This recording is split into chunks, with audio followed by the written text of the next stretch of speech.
Solving the mystery of Satoshi Nakamoto's identity remains one of the favorite pastimes of some crypto enthusiasts. After all, it's not every day you see a project that, according to the coinmarketrate.com, has a market capitalization of 835 billion without a famous founder. That's not typical for any company, much less the world's #1 cryptocurrency. Satoshi Nakamoto is credited with creating the world's first and largest cryptocurrency, Bitcoin. His name retains its high status because of his role in the birth of cryptocurrency.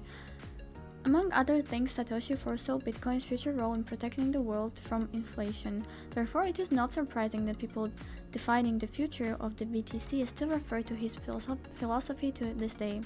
During the controversial Bitcoin Cash fork, for example, both sides claim to be defending Satoshi's original vision. It all started in 2007 when Satoshi Nakamoto began developing Bitcoin. Then either Satoshi or a colleague registered and created Bitcoin.org on August 18, 2008. He later published a white paper and released the version 0.1 of Bitcoin on January 9, 2009. Notably, Satoshi Nakamoto inserted the text in the Genesis blog. The Times 3rd January 2009, Chancellor of the verge of a second bank bailout. However, this behavior was consistent with Satoshi's forum post. He always kept personal details to himself when discussing technical issues, but shared his opinions on fractional banking provisioning. In 2011, Satoshi Nakamoto left the project, writing a letter to a fellow developer stating that he had moved on to the other things. Up to the point he had mined 1 million BTC. Some British tips. With so much intrigue and money at stake, the burning question are those: who is? On one of his profiles, researchers found that Satoshi claims to be a 37-year-old man living in Japan. Whether or not he lived, also his forum posts and crowd comments sounded more like British English than the English as the second language. Comments such as "damn hard," "math," combined with spelling such as color and gray, indicate British origin. Even his comment in the Bitcoin Genesis blog refers to the British newspaper The Times.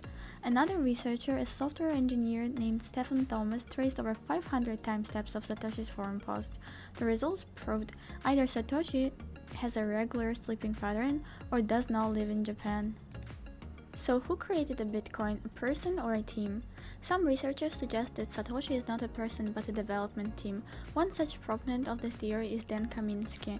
He is a security researcher who studied Bitcoin code. Kaminsky concluded that Satoshi Nakamoto must be either a team of people or a genius, because he thought the concept and the code were too fast for one person.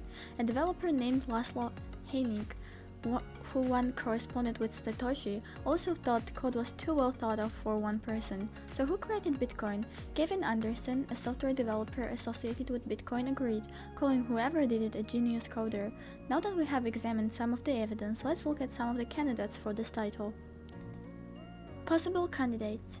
Yes, Satoshi Nakamoto has proven to be an elusive figure despite numerous investigations about his identity, but below are some possible candidates that journalists and others already vetted. Dorian Satoshi Nakamoto. However, Dorian Nakamoto retracted this quote, citing a misunderstanding. Hal Finney. Hal Finney was a cryptocurrency pioneer before the Bitcoin even existed. Besides Satoshi, he was the first person to... A journalist for Forbes compared samples of Hal Finney's letter to the real Satoshi. He found that Finney's letters were the most similar to Mr. Satoshi's compared to other possible variations offered by the Fast Company, the New Yorker, and the Newsweek. So was Hal Finney the real Satoshi? Other researchers have agreed that Satoshi's emails to the Finney are more like Satoshi's other emails than Finney's. Combined with his denial, those factors led the reporters to conclude that Finney was not Satoshi. Nick Szabo. Nick Szabo which became integral part of. In 2008, Szabo created Bitgold, a decentralized currency, the predecessors of Bitcoin and early similar to it. In addition to his ideas influenced the inclusion of the proof-of-work consensus mechanism in Bitcoin. Dominic Frisb, author of Bitcoin, The Future of Money, proves that Nick Szabo is Satoshi Nakamoto. He bases his conclusion on similarities in his writing style. In addition, he finds that Szabo and Satoshi refer to the economist Carl Menger. Finally, Frisby notes that Szabo worked for DigiCash, a company that tried to combine cryptography with the digital payments. Craig Wright. Virtually all of the candidates denied being Satoshi Nakamoto. At least one controversial pretender to the throne is quite happy with claiming to have hard evidence of Satoshi's identity. Wired told reporters that he was connected to Bitcoin but tried to keep his head down. Wired went on the site a cryptocurrency article on Wright's blog before the Bitcoin white paper was circulated. The journalist also found emails and transcripts in which Wright tried to hide his connection to Bitcoin. However, the story went in the wrong direction with a subsequent Wired report questioned Wright's claims. Journalists learned that someone had retroactively made blog entries and contributed public encryption keys related to Satoshi. BTC developer Peter Todd also entered the debate, claiming that the blog entry, which allegedly contained cryptographic evidence, failed to pass scrutiny. Another developer, Jeff Grazik, shared his view. Security research Dan Kaminsky went further, saying right litigation. He also began suing people for defamation if they denied that he was the real Satoshi. The legal drama continued in December 2021 when Craig Wright won a lawsuit in Miami, while also receiving $100 million compensation. A publication called CoinGreek published a sensational headline claiming that the court case was 100% proof that Craig was Satoshi Nakamoto. The article based its headline on an unrelated statement by Wright's lawyer outside the trial. Moreover, the jury's decision of this particular case had nothing to do with proving Satoshi's identity. They just got fed up with the Wright and they just got rid of him that way. Conclusion. We can cite legitimate sources, but we can't speculate on the personality of Satoshi Nakamoto without bringing at least one conspiracy theory to bear.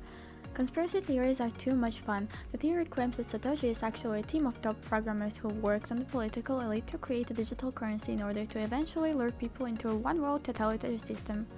This team must have acted anonymously like the group of government officials